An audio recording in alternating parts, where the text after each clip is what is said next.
Folks, Black Star Network is here. Hold no punches. I'm real revolutionary right now. Black power. Support this man, Black Media. He makes sure that our stories are told. Thank you for being the voice of Black America rolling. Stay black. I love y'all. All momentum we have now, we have to keep this going. The video looks phenomenal. See, this difference between Black Star Network and Black-owned media and something like CNN. You can't be Black-owned media and be scared. It's time to be smart. Bring your eyeballs home. You dig?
Today is Wednesday, September 13, 2023. Coming up on Roland Martin Unfiltered, streaming live on the Black Star Network. I'm live here at the House of Hope in Chicago, where McDonald's is preparing for their Inspiration Celebration Gospel Tour, kicking off on Friday. And so we'll be sharing with you some of our interviews with some of the stars who are on that particular tour. On today's show, Alabama Republicans continue to deny the federal courts, or defy the federal courts. They have lost another round, and they now are appealing to the Supreme Court to take this case over. I will talk with Joe Reed, the chair of the Alabama Democratic Conference, about what the white Republicans in Alabama are trying to do to screw over black voters. Also, 3 of the Georgia 19, that's the 19 people, 18 people along with Donald Trump, who were indicted for election interference, election fraud.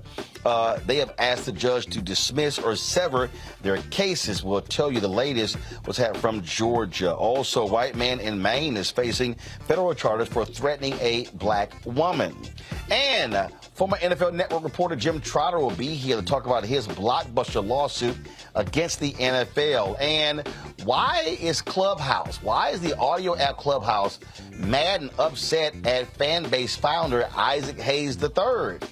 He'll join us to explain that as well. It is time to bring the funk. I'm Roland Martin Unfiltered on the Black Star Network. Let's go. He's got it. Whatever the miss, he's on it. Whatever it is, he's got the scoop, the fact, the find. And when it breaks, he's right on time and it's rolling. Best believe he's knowing. Putting it down from sports to news to politics. With entertainment just for kicks, he's rolling. It's on go, roll, y'all. It's Roland Martin, yeah.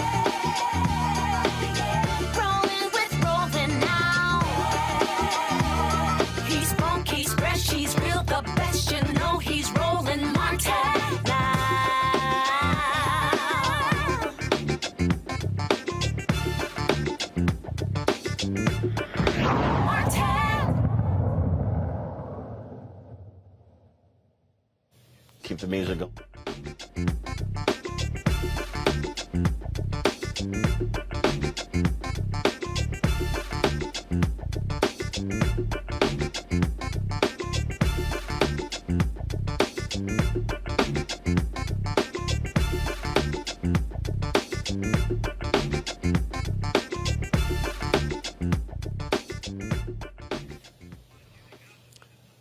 All right, folks, we've told you what Alabama Republicans continue to do by defying the federal courts. Now, remember, the Supreme Court kicked the court decision back that required Alabama to redraw congressional lines to create a second black district and a third opportunity district. Well, what did the Republicans do? They went and redrew the maps and ignored the federal courts. Well, a 3-judge panel smacked them down, denying the Secretary of State Wes Allen's motion to stay a ruling requiring a special master to draw the 3 potential congressional maps. He asked the Supreme Court to issue an emergency stay of a federal court's plan to have a special master redraw the state congressional districts by September 25th. They are under the gun. Now we're waiting to see what the Supreme Court will do. Joe Reed is the chair of the Alabama Democratic Caucus and Minority Affairs Vice Chair of the Alabama Democratic Party. He joins us now from Montgomery. Joe, what you have here, and I have said this repeatedly, that this is very reminiscent of white Dixiecrats defying the Supreme Court in Brown versus Board of Education, defying the Federal Appeals Court, and doing all they can to nullify those decisions where they wanted to keep Jim Crow in place. This is what this sounds like.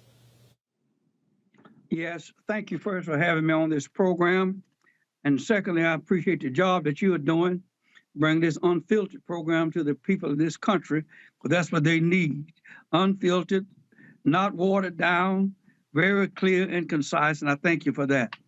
Alabama is still on the same road it's been on for many, many years.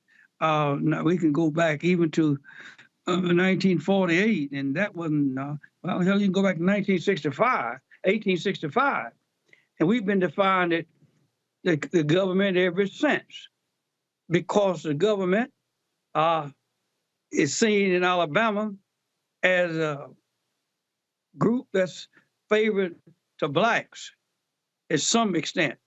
And of course, what we have now from the Alabama legislature in this reapportionment case is a continuation of that defiance. It's defiance from the schoolhouse don't stand. It's defiance in the walkout in Philadelphia in 1948. It's just a continuation. And I've said it many, many times, and I'll say it again today, that the Civil War has never ended. They just stopped shooting. That's all. The war goes on. It's a constant struggle. It's a constant fight. And what this group is doing now, they're trying to get the case back before the Supreme Court on another theory so they can try to win really undo the Voting Rights Act. Now, that's really what the root of this is. If they can get the Supreme Court to take this case and hold that you can't stipulate or you can't require anything be done by race, then they're in hog's heaven. They're just where they want to be. And that's what this case is about. The Alabama Democratic Conference has filed a plan for 2 majority black districts. We were not a party to the lawsuit, but we've been very much involved in it and pushing and driving and trying to get the numbers up. There are some plans that have less than 50% black in both districts. That's ridiculous. That's crazy. And we are opposing that. In District 2, which would be the new district, our plan calls for a district of some of 54% black. And of course, that's gives us over 100,000 blacks more in that district than whites. And then, of course, District 7, which is represented now by Congresswoman Terry Sewell, that particular district will have 55% black. I'm confident if the courts accept our plan, then I'm confident that we'll give you 2 black congressmen in 2024 for a Christmas present. We'll do that. But the fight's on, and every method that human ingenuity can conceive is being used, and every trick in the book is being played by some to be sure that we do not get two majority black districts. There are some folks don't want to have any, and so we're working at it. We submitted the plans. If the court adopts our plan, and we don't know whether they will or not, we hope they will, then we'll bring you to Congress in 2024. So, yeah. When we talk about, again, when I look at what these Republicans are doing, this is absolutely, these are individuals. This is Alabama Governor Kay Ivey. This is the legislature not representing black voters in that state. They are not representing black people. They are representing white Republicans.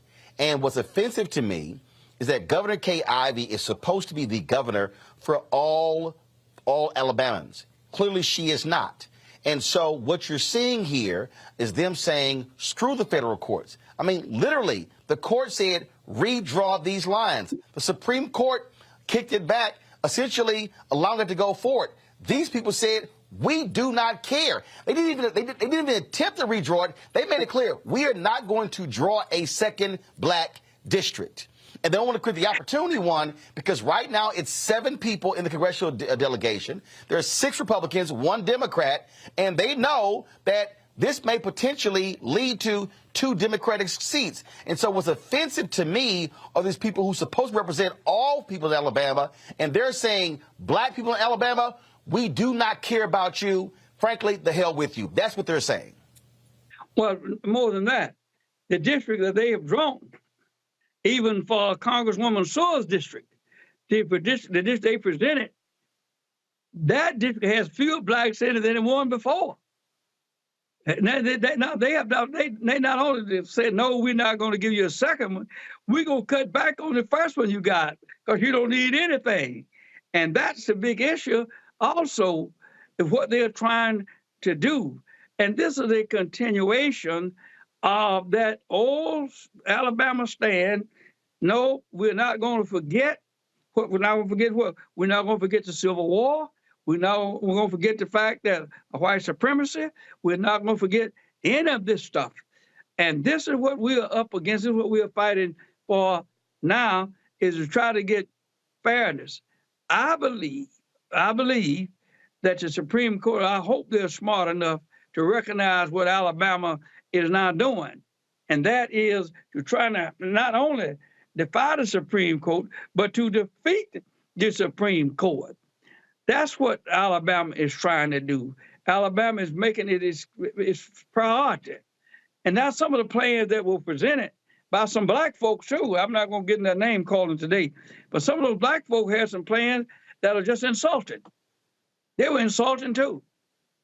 I mean, anybody who would present a plan that in Alabama with polarized voting that we have, that would wind up with minority, all the districts being minority black, none of them 50%, and gave them by some other name is just not only objectionable, but it's an insult to black people. It's an insult to the Constitution. It's an insult to the Voting Rights Act. It is something we cannot tolerate and will not tolerate.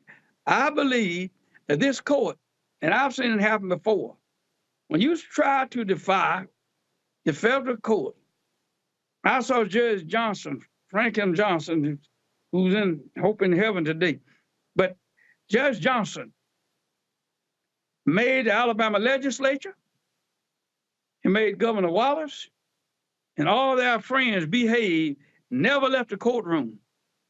Never left the courtroom because he made his pen mightier than the sword. These 3 judges are not going to sit back and let the state of Alabama, in effect, insult them, or let the state of Alabama ignore them, and let the state of Alabama criticize them.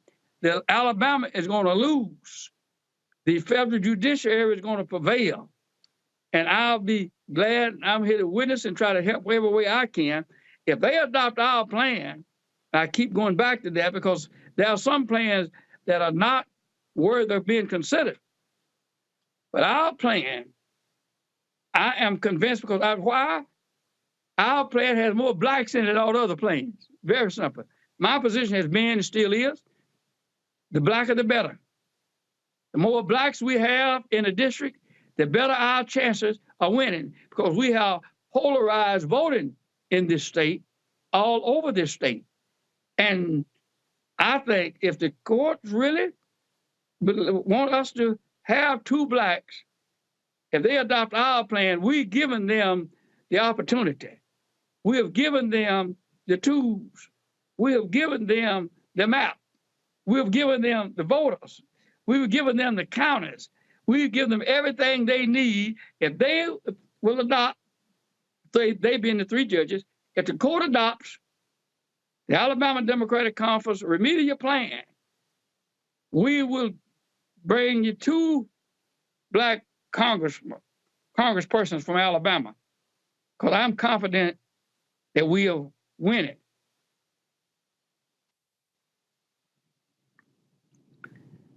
Well, Joe, I appreciate you joining us, and hopefully the courts will make it clear to Alabama you cannot try to get a second bite at the apple at this, and hopefully they will stand up for the other federal judges who have been ruling in y'all's favor, and let these Republicans know in Alabama you cannot try to skirt the rules and try to get a second stab at it, and so hopefully they're going to reject this emergency order. Well, we would hope so too. We hope they will, and the three-judge court has already said they were dissatisfied with what Alabama has done, and we've given them the plan. If they adopt our plan, we'll win it. Now, if they don't adopt our plan, adopt some other plan on the hope, on a wing and a prayer, I'm not certain what's going to happen. But if they adopt our plan, and our plan meets every constitutional, statutory, practical, political test that the Supreme Court and all other groups have enunciated, we're real pleased and well pleased with our plan. And for the public, what the court has done, they responded to special master and told the special master to send them 3 plans. And so the court will have 3 plans before when it makes a decision. And so if the special master, I don't know what the special master is going to do, but I would hope that the special master would send out I hope our plan will be one of the 3 plans that it sends to the court. And if that happens, we in. All right. Joe Reed, we appreciate it. Thanks a lot. Thank you. Folks, going to a break. We come back. We'll talk about this with my panel. We'll also talk about other news of the day, including some of the defendants some of the Georgia 19 defendants. They do not want to be tried together. They're trying to get out of that. Mark Meadows loses again in federal courts. And we'll also talk to Jim Trotter, who is suing the NFL Network and the NFL in a blockbuster lawsuit alleging racial discrimination. You're watching Roland Martin Unfiltered right here on the Black Star Network. If you're watching on YouTube, hit that like button, y'all. We should easily be over 1,000 or 2,000 likes of this show when the show is over. Also, support us in what we do by downloading the Black Star Network app. Apple phone, Android phone, Apple TV, Android TV, Roku, Amazon Fire TV, Xbox One, Samsung Smart TV. Join our Bring the Funk fan club. Send your check and money order to P.O. Box 57196, Washington, D.C. 20037-0196. Cash App, $RM Unfiltered. PayPal, R Martin Unfiltered. Venmo is RM Unfiltered. Zelle, Roland at RolandSMartin.com. Roland at RolandMartinUnfiltered.com. Be sure to get a copy of my book, White Fear, How the Browning of America is Making White Folks Lose Their Minds, available at bookstores nationwide. Download the audio version on Audible. We'll be right back. All change is not growth. Right. But thoughtful change is real good fertilizer. And that's what has been so beneficial to us. But you also were not afraid of the pivot? Well, and I'm a black woman in business. Come on, I don't care how I dress up. I don't care who I'm speaking with. I don't care what part of the world I am in. I still am a black woman in business. Being afraid of the pivot, being fearful of change is not what got me here. Respectful of change. Respectful of pivot, yeah. Fearful? No, no.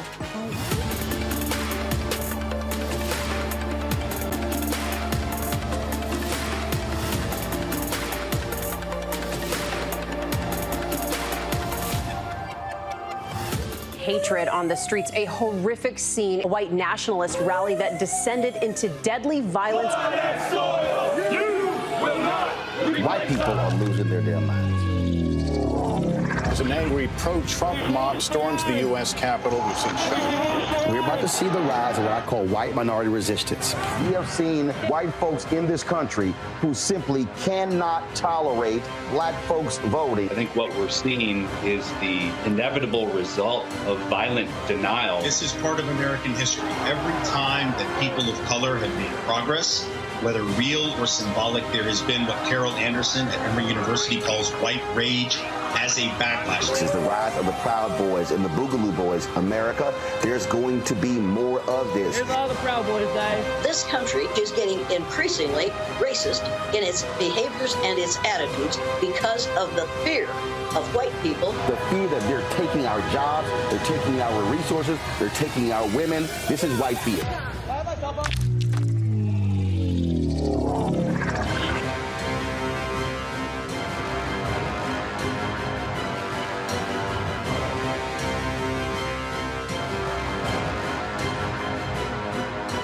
Hi, everybody. I'm Kim Coles. Hey, I'm Donnie Simpson. Yo, it's your man Deion Cole from Blackish, and you watch Roland Martin, Unfiltered.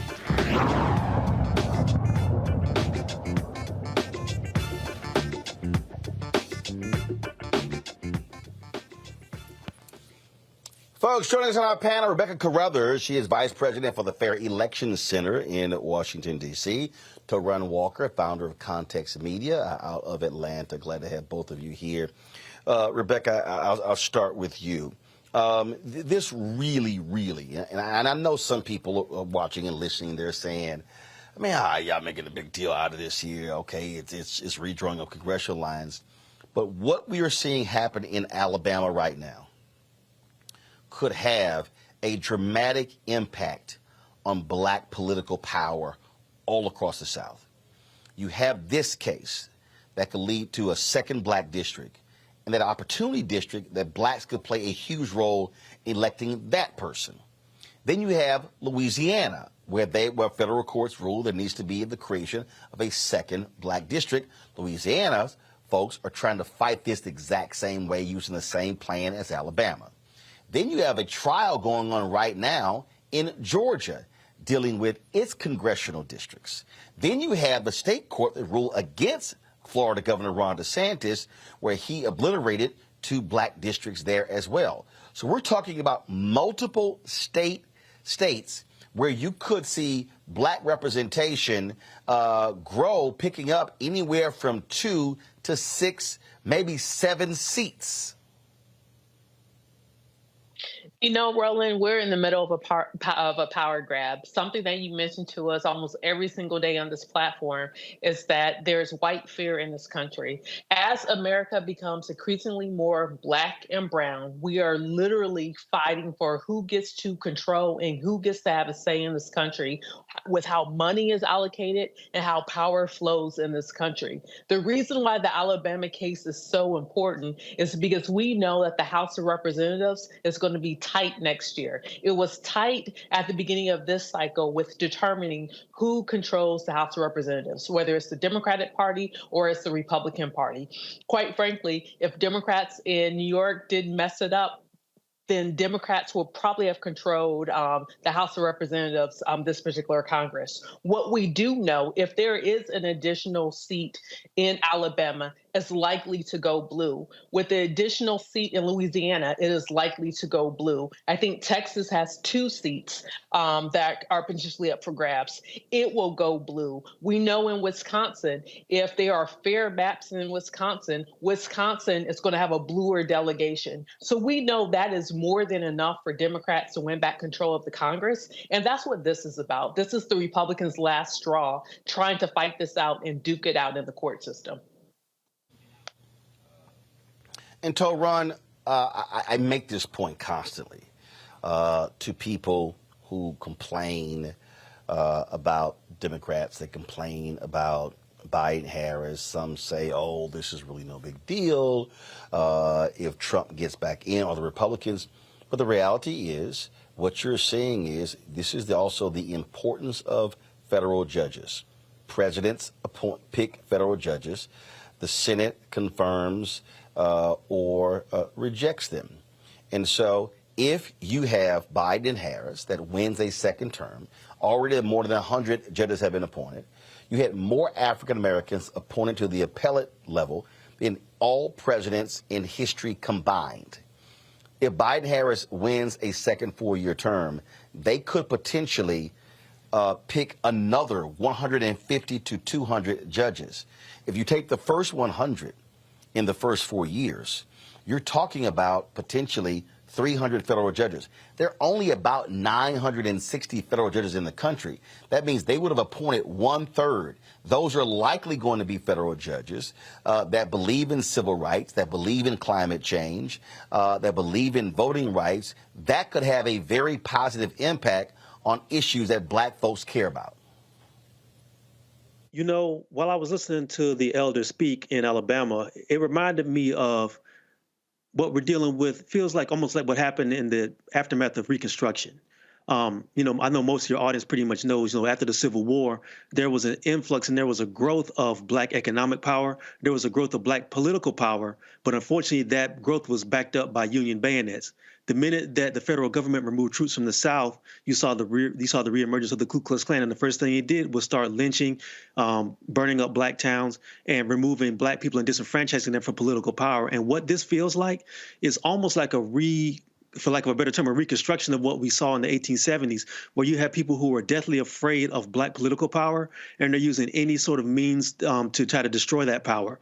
What's sad is that people who are elders like that aren't able to rest because they still have to fight these fights that should have been completed in the 1960s and 1970s. And I think it's also very important for people to understand that a lot of those gains that were made in the 1960s were not done. I think people have this idea that because people marched and they fought and they bled in the 60s and 70s that they can sit back and relax. But this is an ongoing thing that we have to be vigilant about every single day of our lives. For every gain that black people make politically, there's going to be an opposite number of people who want to see that gain destroyed. And we have to be aware of that, and we have to move accordingly. We have to be active accordingly, and we have to vote accordingly. But this is also about, I think, Rebecca, the importance of, and I say this all the time, connecting the dots. And I've said this, and I will continue to say this, that I believe that black folks, black-owned media, I believe black politicians, I believe black political groups right now should be engaged in a massive voter education initiative where we are holding town halls and having conversations and literally walking people through the effects of what's happening today politically. Taron talked about this feeling like those days after Reconstruction. And we saw what happened when those races took over and how they began to pass various bills. We have already seen the affirmative action decision by the Supreme Court. We're seeing them suing black venture capital firms. We're seeing the banning of books. We're seeing those things. I dare say that this is no time for anybody black to be sitting on the sidelines, because they are coming after any and every program that has positively benefited black people.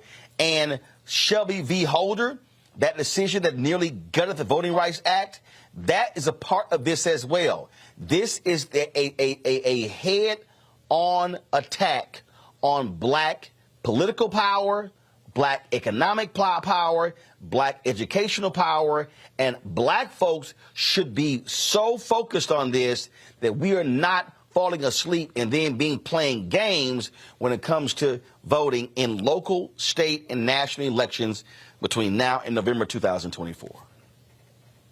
Roland, you're right. There are a lot of things that going into the voting booths next year that we have to vote on. So, for example, I was at the White House earlier today meeting with Mayor Benjamin, director of the Office of Public Engagement, and he was listing on a lot of the things that this administration has pushed for and even things that have passed legislatively, including inside of the Inflation Reduction Act and some of the positive pieces of legislation that directly, in a positive way, impacts Black communities. I know we've gone back and forth about the messaging out of the White House and can the messaging be clearer?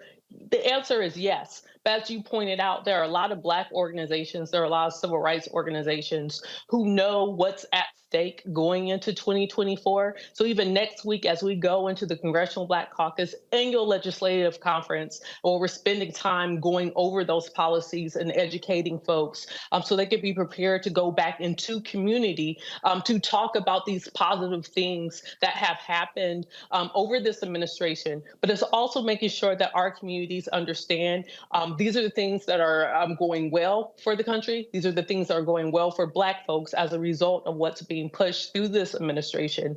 And so these are the things that we need to fight for in the ballot box. If you care about issues such as housing, if you care about making sure there's critical infrastructure in this country, if you care about making sure that there are Black judges, like I wasn't even aware about this particular stat that more Black judges have been appointed during this administration than the previous administrations combined. And that's something that's important to Black communities, because as we've talked before on this show about the criminal justice system, as we talked about waiting for Black farmers to get their money from previous lawsuits, as we've talked about different issues that specifically impact Black folks, it does require a strong judiciary. So knowing that we have more Black representation on the courts, including previous civil rights attorneys, is a good thing.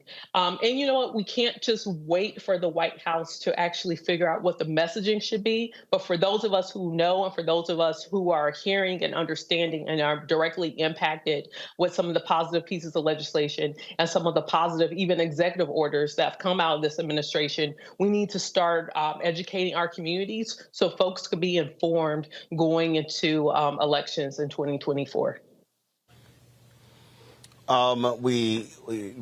Rebecca there talked about messaging coming out of the White House to run, but this is where I just believe our institutions should be taking this upon ourselves, educating our people. Look, we are seeing these MAGA people who are enraged and who are fired up for Donald Trump. These folks do not have the best interests of Black people at heart. And I see the comments. I mean, look, I did a post, Vice President Kamala Harris, dancing at the hip hop party, and it was a bunch of Black folks on there complaining about, this is how they trying to get votes, as if presidents and vice presidents before had never had concerts at the White House and the VP's residence, and they did. But this is one of those things where, for me, I'm like, no, this is about us.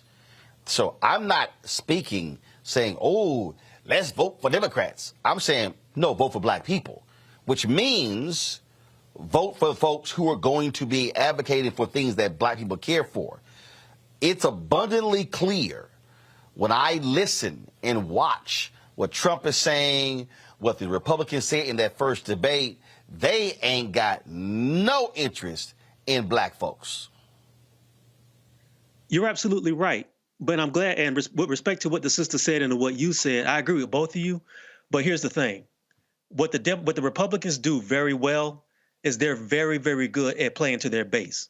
They are not afraid to go into the trailer parks. They are not afraid to go into the places where the people feel disgruntled. And whether it's true or not, they know how to talk to those people. That doesn't mean they're going to get anything, but they're very good at rallying up that base to be sure that they vote for Republicans.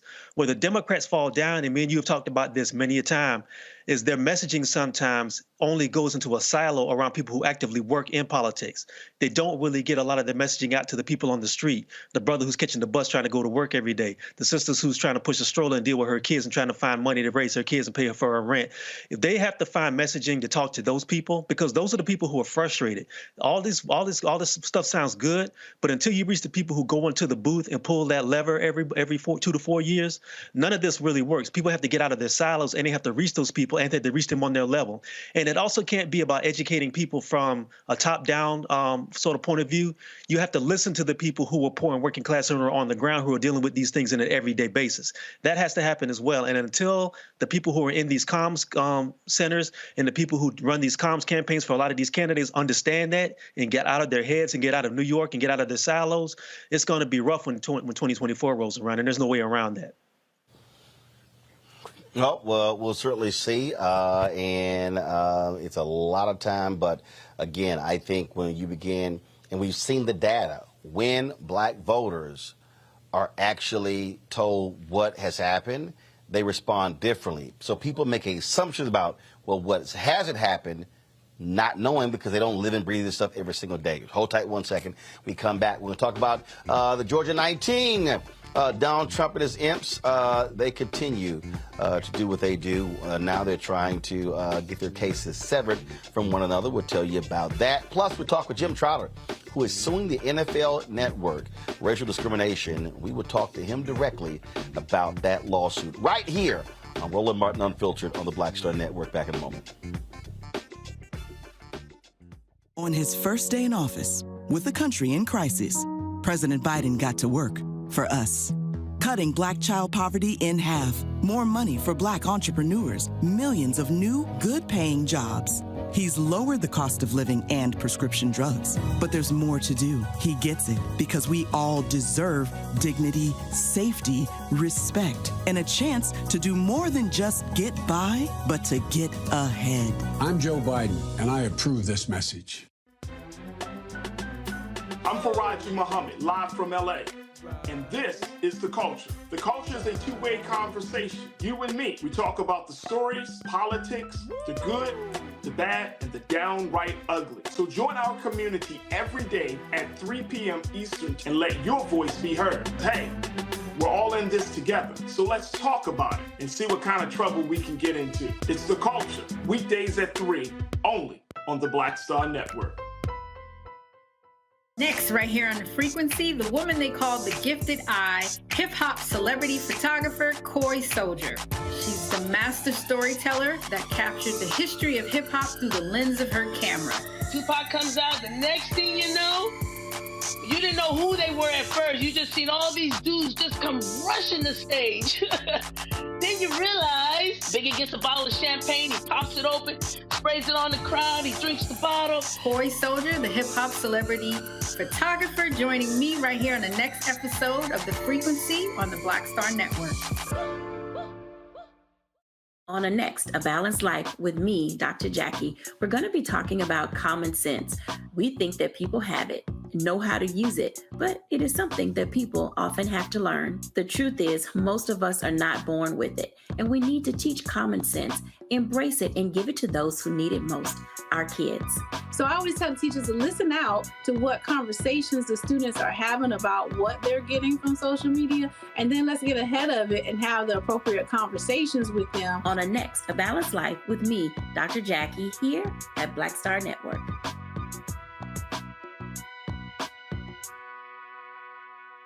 Hey, what's up, y'all? I'm Devon Franklin. It is always a pleasure to be in the house. You are watching Roland Martin Unfiltered. Stay right here.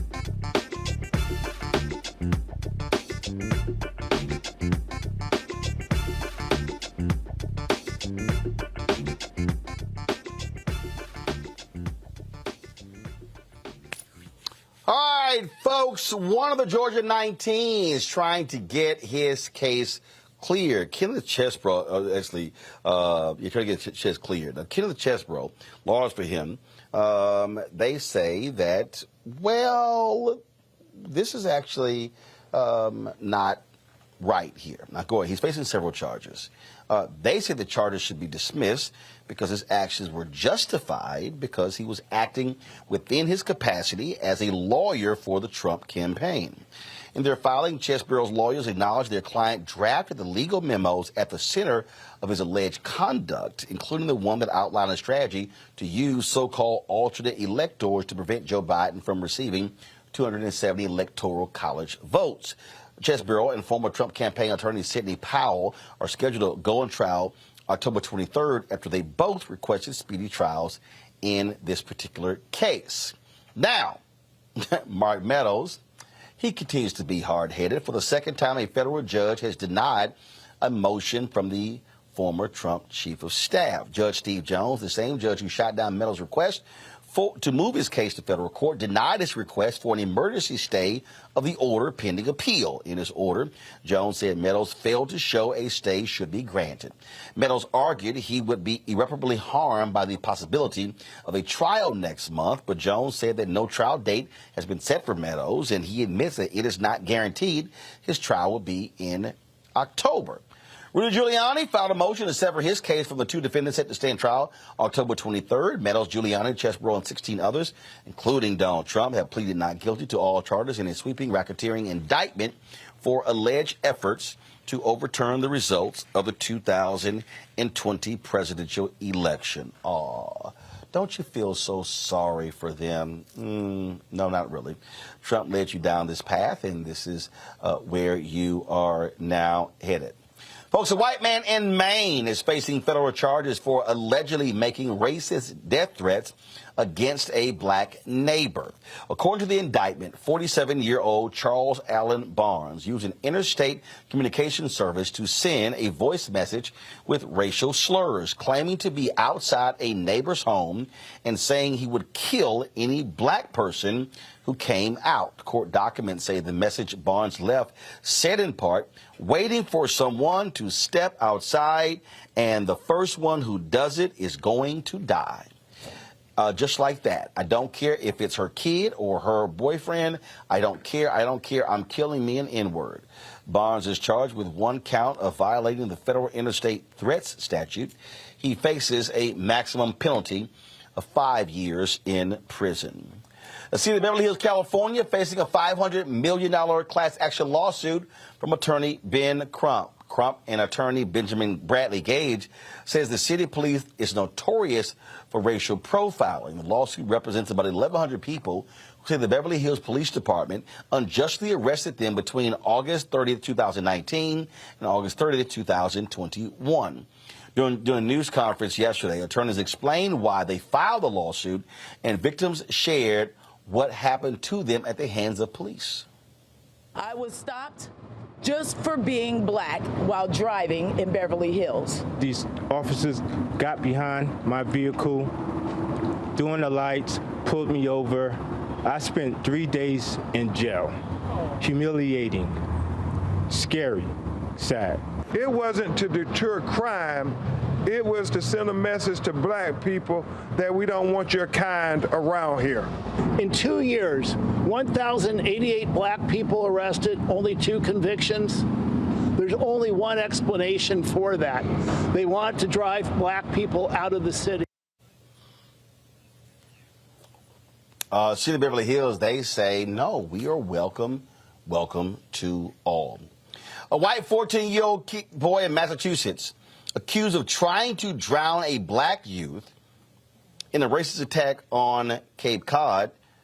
He was released in the custody of his father. Okay, I'm confused here. John Sheeran is charged with attempted murder and assault with a dangerous weapon over the July 19th incident for holding a black child underwater in a racially motivated attack. The alleged victim told investigators another kid was laughing at him and calling him George Floyd as Sheeran dunked him into the water many times. The attack happened after the alleged victim stated repeatedly that he could not swim and needed to wear a life jacket. Torun, a lot of people are complaining about the release of this young man because of the serious charges involved here. Yeah, it's fascinating but not surprising. I know this happened in Cape Cod. And Cape Cod, as we all know, is very wealthy, a very powerful enclave. We don't know if this kid, who his kid's family is. I'm pretty sure people are going to find out. But, you know, we live in America, and if you have money and if you have influence and if you can make your kid look like one of the little rascals and pretend like he's just having some mindless horseplay, of course, a judge in that city is going to give him some leeway. What's sad about this is, what does that say to kids who might be traumatized by situations like this? I mean, just looking at this kid, you can probably tell he's probably very wealthy, you know, probably Richard Throckmorton III or whatever, probably has influence in friends. His father probably plays golf with the judge or something like that. We don't know that, but we know that people who are in these silos and people who are in these neighborhoods all know each other. So what does that say about what this kid's responsibility is? What does that say about his accountability as a young man? And what does that say about him? And what does that say about that community if they're willing to allow this to happen? Everybody's concerned about this young man's future. What about this little boy who's been brutalized? Great points there, Rebecca. And look, we often see these things in cases like this. And again, we know that money talks, but you sitting here going, okay, he's out of jail already. And I mean, literally, he tried to kill somebody. Yeah, he tried to kill somebody. He's accused of murder. Shouldn't he still be be held? Because when we think about a lot of the proponents of ending the cash bail system, usually those who oppose that are like, "Oh no, you can't let these dangerous people pending trial back on the streets." So if he's accused of murder, tell me, why is it that it's okay for him to be back on the streets? I want to hear all the opponents of ending the cash bail system explain, why is it okay? Why don't I hear them protesting about this kid, or I'm sorry, this young man? Because if he was black, we will already be calling him a man and he's a terror to society. So this particular young man, he should not be out. And, you know, I agree with Torrin. Like, my heart really goes out for the black teenager who is brutally terrorized by him. Torrin, the defense attorney for Kevin Reddington, representing Sharon, you're going to love this here.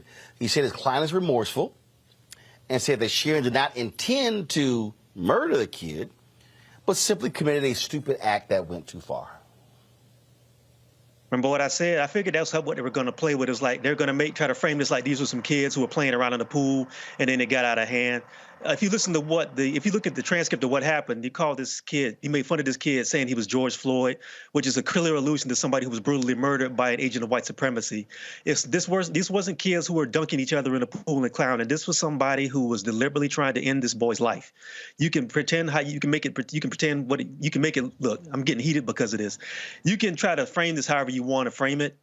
I know a lawyer's going to do what a lawyer's going to do, but the fact of the matter, these were wealthy kids who saw this young black boy as being less than a human being, and they felt like they could do anything to him. They could traumatize this boy. They could threaten his life. They could risk his life. And they knew that somehow or another there was going to be a system in place that was going to support them. And lo and behold, what we're seeing is a judicial system that's going to take a look out for this young man more than they are for this young black child. Who's taking care of this young black child? Is anybody giving him any counseling? Is anybody looking out for him? Or is he going to be painted as some sort of aggressor in this situation? Folks, hold tight 1 second. We come back. A hugely popular program in Africa that's played a role in curbing HIV and AIDS, the spread of AIDS there, could very well die after September 30th if hardcore Republicans get their way. Former President George W. Bush, this was one of his signature accomplishments as president. He's now stepping up to lobby to keep it going. We'll tell you about that when we come back right here on Roland Martin Unfiltered on the Black Star Network. Don't forget, support us in what we do. First of all, YouTube folks, hit that like button. You're watching, hit that like button. And so you can keep making your comments, but hit the like button. Also, you can join our Bring the Funk fan club. Our goal is to get 20,000 of our fans contributing on average $50 each a year. That's $4.19 a month, 13 cents a day. Some people have given less. Some people have given more. We appreciate every dollar.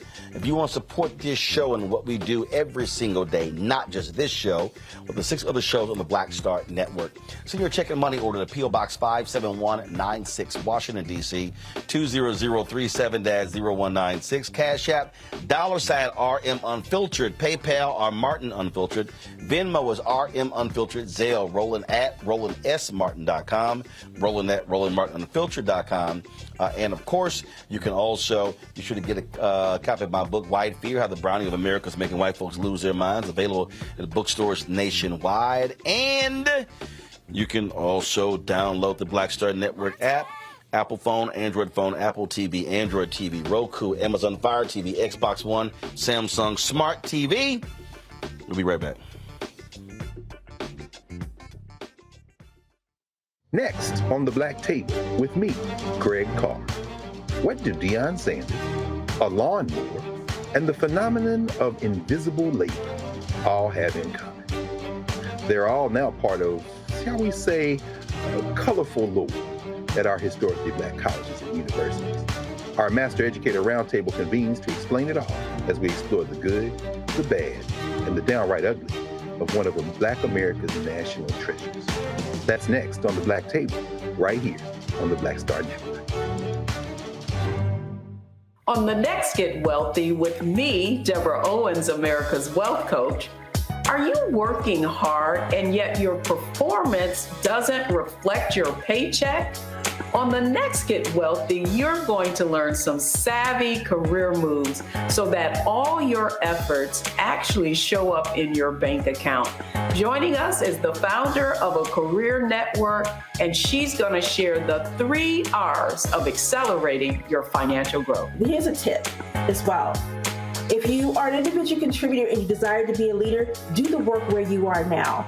Because if you do the work where you are now, when you do reach the level, you'll be prepared to stay there. Right here on Get Wealthy, only on Black Star Network.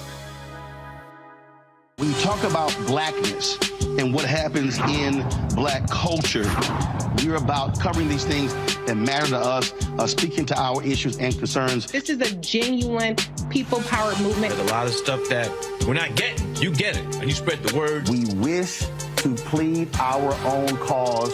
Too long have others spoken for us. We cannot tell our own story if we can't pay for it. This is about covering us. Invest in black-owned media. Your dollars matter.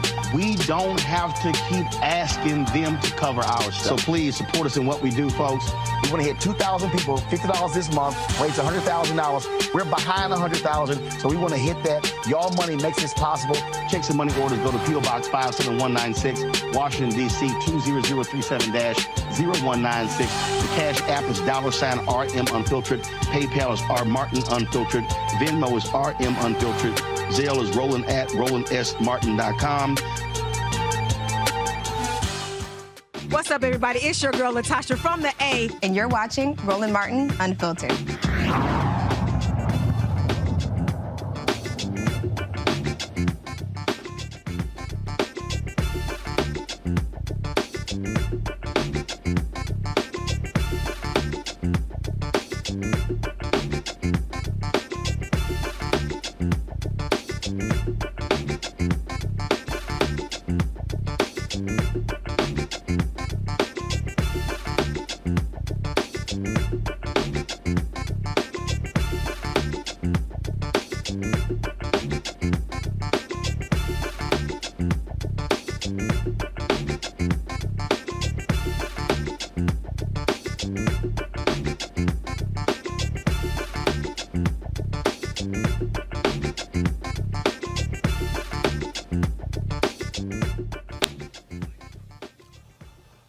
Folks, one of the signature programs of President George W. Bush's administration was called PEPFAR. It is called the President's Emergency Plan for AIDS Relief. It has played a huge role in decreasing HIV and AIDS on the continent of Africa. widely supported by Republicans and Democrats. Now it's in jeopardy. Why? Because staunch anti-abortion Republicans say that, oh, this program is a way to circumvent the process and for the Biden administration to allow abortions with federal funds. Now, those who support the program say that's a flat-out lie. It expires on September 30th, and right now Republicans are racing to try to cobble together support for this initiative. President George W. Bush, he has stepped out and weighed in on this, and he also, again, wants to come in and actually present to Republicans. Now, Politico has a story out about this. And in fact, George W. Bush published an op-ed asking Congress to reauthorize PEPFAR for 5 more years without delay. This right here shows you how the hard right, Rebecca, has absolutely taken control of the Republican Party. We used to have voting bills that were passed, and it was bipartisan. It was no big deal when it comes to extending the Voting Rights Act. Now we see what they're doing. You look at this program right here. I mean, it is truly about saving lives. And this is a perfect example of what I always say, that these Republicans and these white conservatives, they are not pro-life. They're anti-abortion. This is not about being pro-life, because this program has saved the lives of thousands upon thousands of Africans. Yeah, these are people who are stuck in a very extreme ideology. This is not about being pro-life, because if people are pro-life, then choose not to have an abortion. You could be pro-life that way, or you could actually do things like you mentioned that actually supports people's quality of life, such as expanding Medicaid in different states to make sure that low-income people have access to quality health care, including getting the federal matching. But at this point, this is also about power, because specifically, if this wasn't a program that was targeted to sub-Saharan Africa, I don't even know they even would have been a thing, or even it would be smeared as somehow being pro-abortion by giving to a program that helps fight and reduce HIV/AIDS on the continent. You know, to run, again, you know, this is one of those initiatives that Republicans and Democrats supported. And it's something like there are very few no-brainers on the Capitol Hill where it gets approved. People thought this was going to happen as well. And all of a sudden now this is caught up in abortion politics, no different than in the case Tommy Tuberville upholding military promotions because he says that the Biden administration is paying for abortions when they are not. You know, I wonder if this is really something to do with a power play, or if it's a way to play to their base in the upcoming elections. If you're pushing up against the wall in the United States, it's really easy to get some sort of credibility or look like you're actually doing something if you move your ideology offshore. And something like this, which is basically an ultimate good, there's nothing wrong with funding programs to stop HIV/AIDS. But if you look like you're standing powerfully, and if you look like you're pushing to get something that a lot of your base feels like is immoral, which is, you know, a lot of them feel like abortion is immoral, any win to them is a win. So if you can do it in Africa, if you can do it in Latin America, if you can do it with poor people in the United States, it's all a win in their mind, and that's the danger. Well, it is, and the reality is a lot of people don't understand, Rebecca. A lot of these hardcore conservatives have had their hands involved in African politics. None of these countries, they oppose homosexuality, they oppose expansion of gay rights, and so a lot of things that we are seeing, people don't realize, are literally being funded by these right-wing interests in the United States. Absolutely. And a lot of the white evangelicals in this country are going to sub-Saharan Africa, going to Latin America and proselytizing. And part of their proselytizing is an anti-LGBTQ IA plus message, is an anti-woman message, is an anti-choice message that's being propagated across these particular regions. And people have to understand the connection. And so I know we keep talking about people have to vote. You got to first educate yourself, understand what which party is doing, what each different political candidate, what their plan is, and the types of policies that they push. So this is a good example here. Like, look, we know next Tuesday is National Voter Registration Day. People could go to that website. They could check their voter registration status. They could get registered to vote. I mean, we're not playing. We absolutely need people to get out there and check their registration, get registered, register people around them, and actually vote next year. Because what we're fighting for is stopping this ideology that's being pushed that is also anti-Black. And it's not just stopping at the shores within the United States, but it's actually being sent over to sub-Saharan Africa, being sent down to Latin America. And we don't need that because we're struggling enough seeing these policies in the United States and its negative impacts on Black and brown communities. We don't need them taking these set of policies abroad. Indeed. All right, folks, hold tight 1 second. We come back. Jim Trotter worked for 5 years for the NFL Network. He has filed a 53-page lawsuit against the NFL Network and the NFL, alleging racial discrimination. NFL folks like Commissioner Roger Goodell and owners Terry Pacula and Jerry Jones, who are named in the suit, boy, they are piping mad at Jim.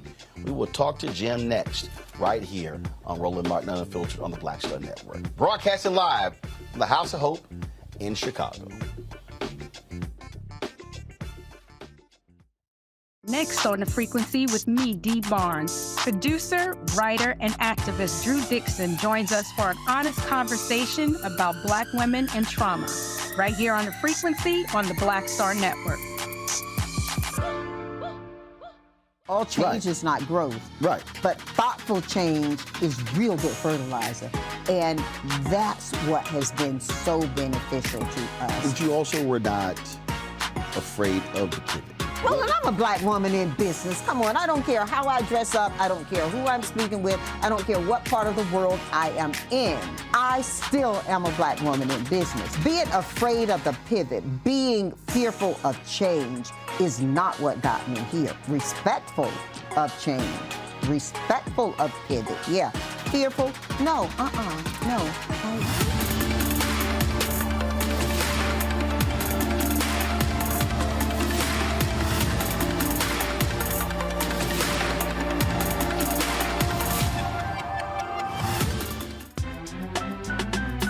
I'm Faraji Muhammad, live from LA. And this is The Culture. The Culture is a two-way conversation. You and me. We talk about the stories, politics, the good, the bad, and the downright ugly. So join our community every day at 3 p.m. Eastern and let your voice be heard. Hey, we're all in this together. So let's talk about it and see what kind of trouble we can get into. It's The Culture. Weekdays at 3, only on the Black Star Network. On his first day in office, with the country in crisis, President Biden got to work for us. Cutting Black child poverty in half, more money for Black entrepreneurs, millions of new, good-paying jobs. He's lowered the cost of living and prescription drugs. But there's more to do. He gets it because we all deserve dignity, safety, respect, and a chance to do more than just get by, but to get ahead. I'm Joe Biden, and I approve this message. Hi, I'm Jo Marie Payton, voice of Sugar Mama on Disney's Louder and Prouder Disney Plus, and I'm with Roland Martin on Unfiltered.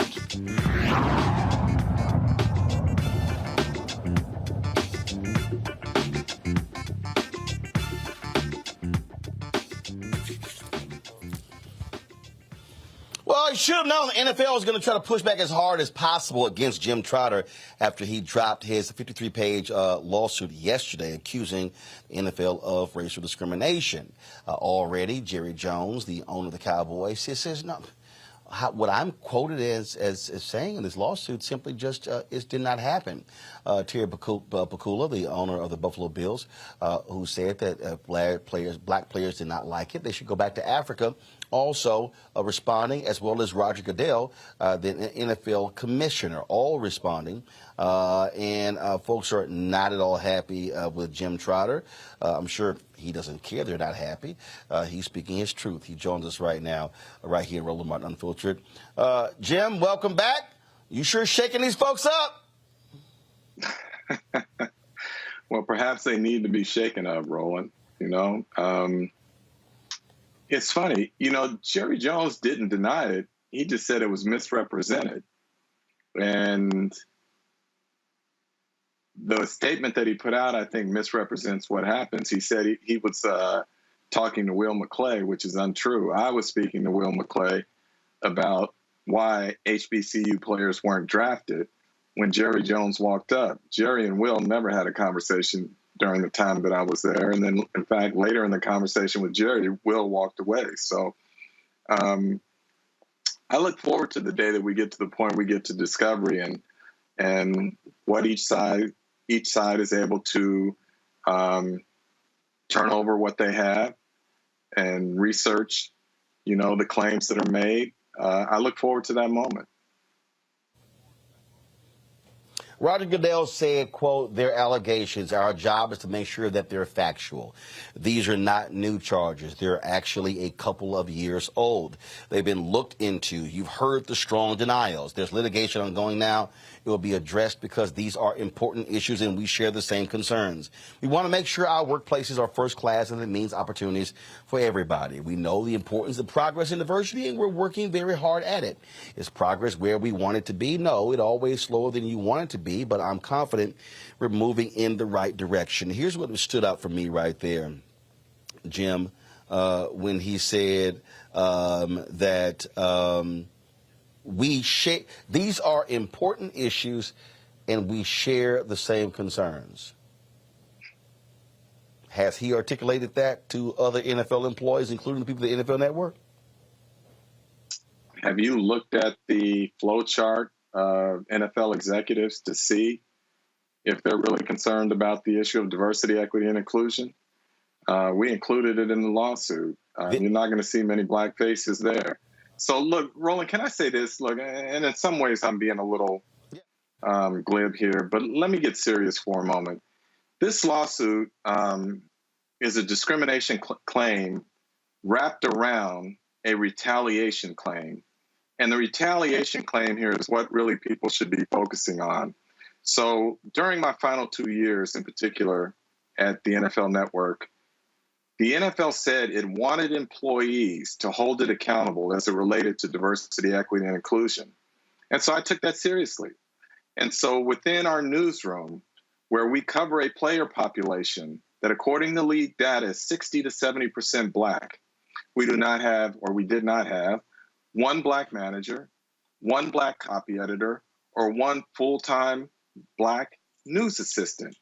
So my questions to them is, how can we credibly cover this player population when these players do not have one person who shares their cultural experiences or their life experiences at the table when decisions are being made about how to cover them and who will cover them and what the story angles will be? And I know people have heard me ask Roger Goodell about this the last 2 years or the last 2 Super Bowls.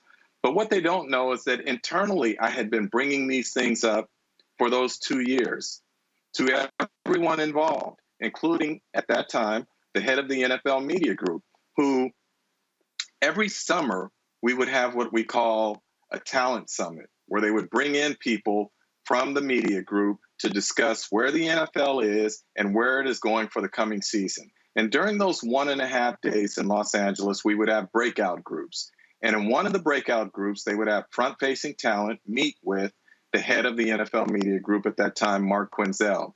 And it just so happened that in June of 2022, Hans Schroeder from the league office, one of the executive vice presidents, was also there.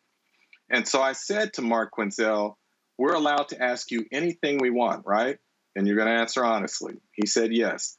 I said, "Okay, I just heard you a minute ago in the large room patting the league on the back and the media group on the back about improvements in diversity, equity, and inclusion.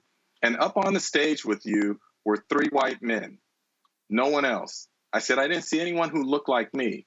I said, "We have not had a black manager in the newsroom since I got here, and this is my 5th year." I said, "Nor do we have a full-time black news assistant." And he stopped me and he said, "Wait a minute, yes, we do." And I said, "No, we don't have a full-time black news assistant." And he said to me, "I walk through the newsroom every day. I see them. Yes, we do." And at that point, Hans Schroeder tried to interject. And I said to him, no, Hans, excuse me, I need an answer from Mark on this. And I said to him, Mark, if you give me one name of one full-time Black news assistant, I will drop this and never ask about it again. And his response to me was, he paused and he said, I can't think of it right now, but I'll get back to you. And that said all I needed to know. You're telling me the head of the news organization says he walks through the newsroom, sees these people, know we have them employed, and yet he can't name one and never did name one. I'm still waiting for him to get back to me. So I take this very seriously in that. And so when I asked the commissioner 2 Super Bowls ago, he said that they had fallen short, that they were going to investigate, they were going to review all of their practices, policies, and procedures, and try to improve. And a year later, when I asked him the exact same question when there was no change, he basically gave the same answer again, that they would investigate it, they would look at all of the practices, policies, and procedures and look to improve. So how serious are you about this if that for 2 years I have been asking you about this and there has been no change? That's why when I say there's a retaliation claim, it's asking those questions, and then my agent meets with the vice president of talent in November and says to her, hey, Jim's contract is up in March. We just want to get a head start on this. What are you thinking? She says, we see no reason that we won't bring him back. Everybody loves Jim. She said, now it may come with a pay trim because we're reducing budget, but there is no reason to think that he won't be brought back. That is in mid-November. Fast forward to February, when I asked Roger Goodell that question again, and then the next day, my supervisor asked one of my colleagues, why does Jim keep bringing this up? We have a diverse newsroom. And then 3 weeks later, I meet with Sandy Nunes again, the VP of Talent, and she asked me, am I in alignment with the newsroom? And I said to her, no, I can't be in alignment with a newsroom that doesn't have Black representation. And that is when she said, that's what I thought. And she said, sometimes you have to compromise. And I told her, I've compromised an awful lot here. And I ran down the examples, several of them. And I told her, the one thing I'm not going to compromise on is my integrity. And then I said, I want to be clear here. Are you now saying to me that my contract is not going to be renewed? And she said, I don't know. It's being discussed. 3 weeks later, they called my agent and told him it wasn't being renewed.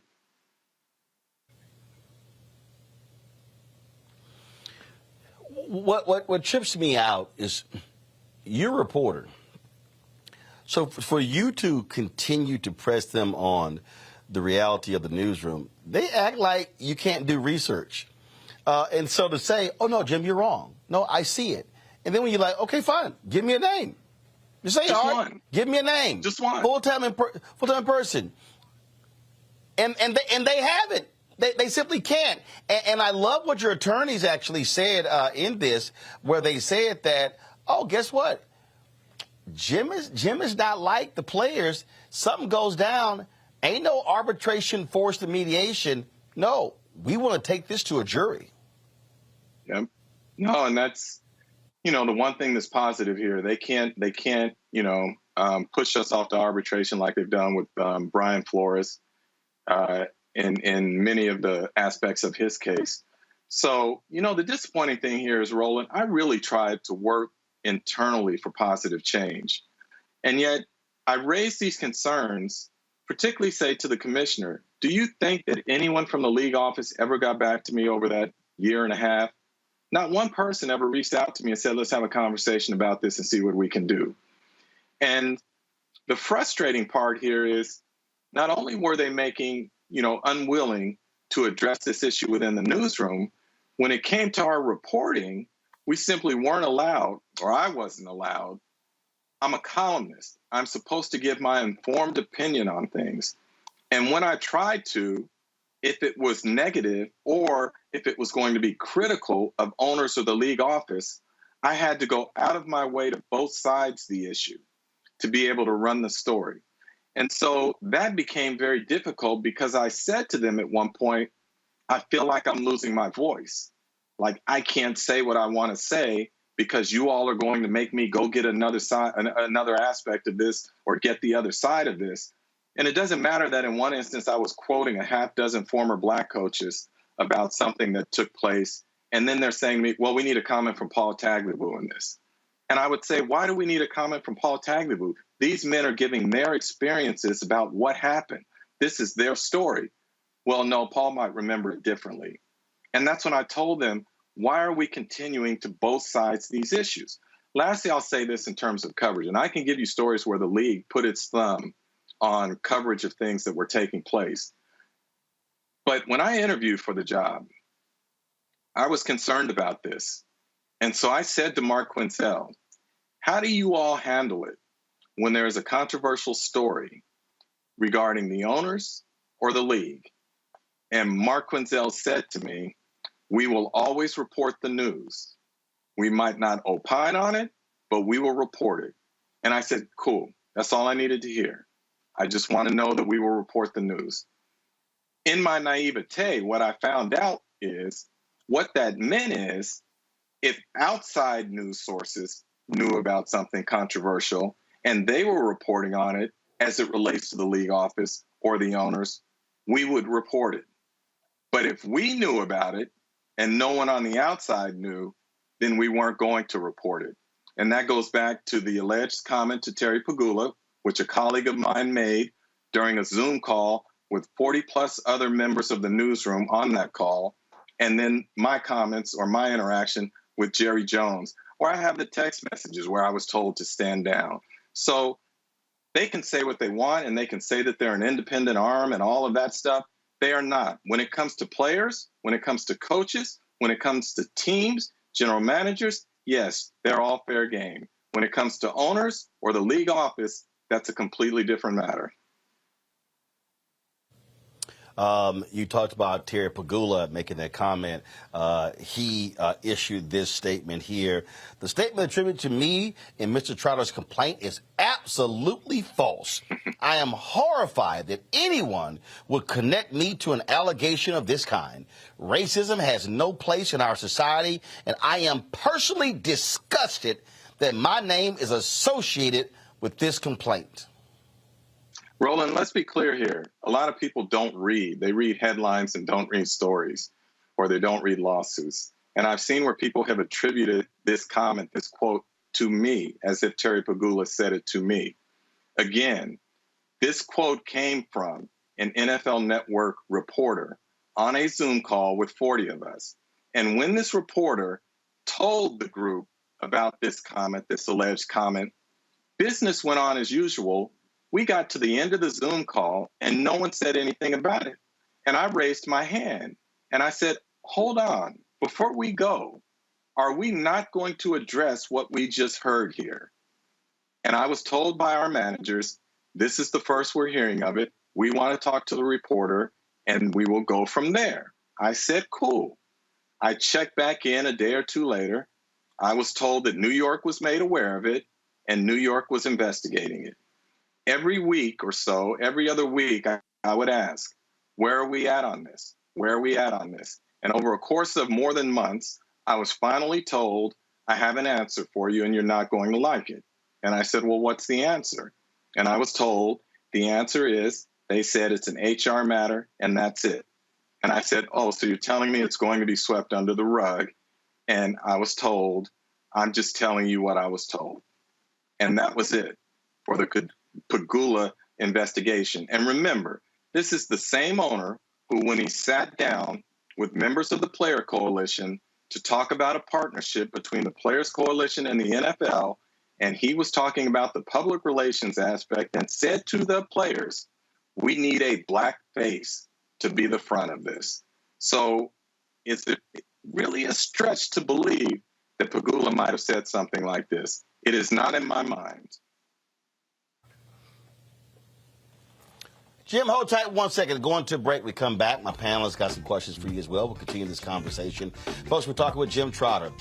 He is with The Athletic, formerly of the NFL Network. He has filed a 53-page lawsuit against the NFL, alleging racial discrimination and retaliation. We will continue our exclusive conversation with him next right here on Roland Martin Unfiltered on the Black Star Network. Hatred on the streets, a horrific scene, a white nationalist rally that descended into deadly violence. White people are losing their damn minds. As an angry pro-Trump mob storms the U.S. Capitol, we've seen shooting. We're about to see the rise of what I call white minority resistance. We have seen white folks in this country who simply cannot tolerate black folks voting. I think what we're seeing is the inevitable result of violent denial. This is part of American history. Every time that people of color have made progress, whether real or symbolic, there has been what Carol Anderson at Emory University calls white rage as a backlash. This is the rise of the Proud Boys and the Boogaloo Boys. America, there's going to be more of this. Here's all the Proud Boys, guys. This country is getting increasingly racist in its behaviors and its attitudes because of the fear of white people. The fear that they're taking our jobs, they're taking our resources, they're taking our women. This is white fear.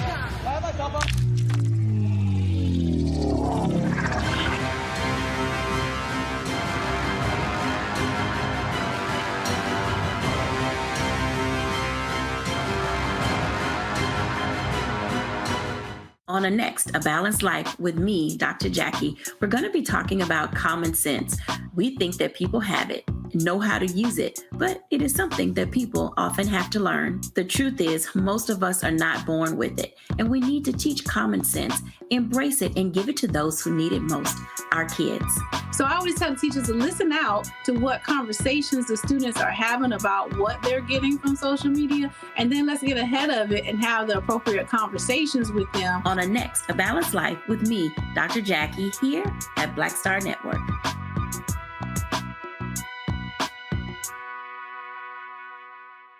I am Tommy Davidson. I play Oscar on Proud Family, Louder and Prouder. Right now, I'm rolling with Roland Martin, unfiltered, uncut, unplugged, and undamn believable. You hear me?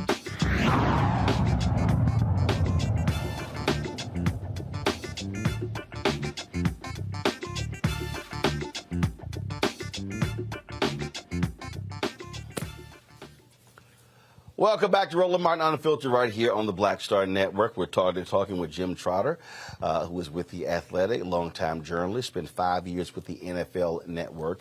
Yesterday, filed a 53-page lawsuit against the NFL, alleging retaliation and discrimination. Let's go to my panelist, Torun. Your question for Jim Trotter. Hello, Jim. My question is this. We've seen the way the NFL moves when we have these racial disputes in that league, with Colin Kaepernick, with Eric Reed and others, and now yourself. My question is, do you think there's a possibility for your case to move forward if you use the angle of what the league says out of its mouth and then the way it actually moves when it comes to these issues of racism, especially anti-Black racism? Well, it's interesting you say that, and thanks for the question. Roland will know this. In my question to Commissioner Goodell at the last Super Bowl, I said to him, James Baldwin says, I can't believe what you say because I see what you do. And so there is no question we will be pointing out how the NFL says one thing and does something different. Look, the reality here is that the NFL has a long and troubled history as it relates to race and the league.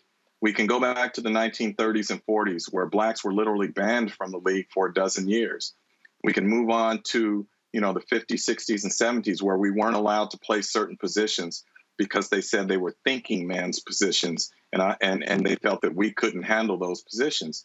You can go on from there to where we didn't have a Black coach until much later. We didn't have the first Black general manager until the 2000s.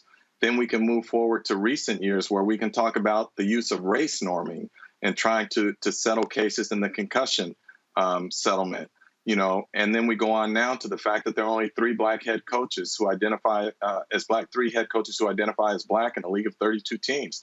So the league has had a troubled history with race for almost as long as it has been in existence. And so when I bring these things up, it is to express this culture within the NFL that seems to have a problem not only with Black people, but in particular, Black men.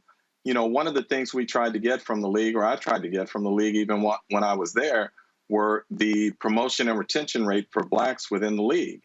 And my understanding from sources that I had talked to in there is that those numbers are extremely low for Blacks. And not surprisingly, I couldn't get that data from the league. Hopefully we will be able to get that once we get to discovery. But that is an issue when you talk to employees there. It's not just me. When you talk to the Black Engagement Network there, you know, the employees talk about this feeling that there is no ladder to promotion within the company. And again, when you go back and you look at that flow chart of the top executives in the NFL, you know, as one of those 11 top executives said to me, only 2 people of color. And that's Troy Vincent, the head of football operations, and that's Daisha Smith, who, for lack of a better title, you know, oversees human resources and their chief diversity officer, if you will. So for me, that reflects what's going on in the NFL. You know, they can tell us that they can put things like end racism in the end zone, and they can play the Black national anthem before games, and they can bring in Jay-Z to help with halftime shows. But what we're talking about here is something more substantive, and that's the fact that we need to see action and see people in positions of authority within the league where we don't see it right now.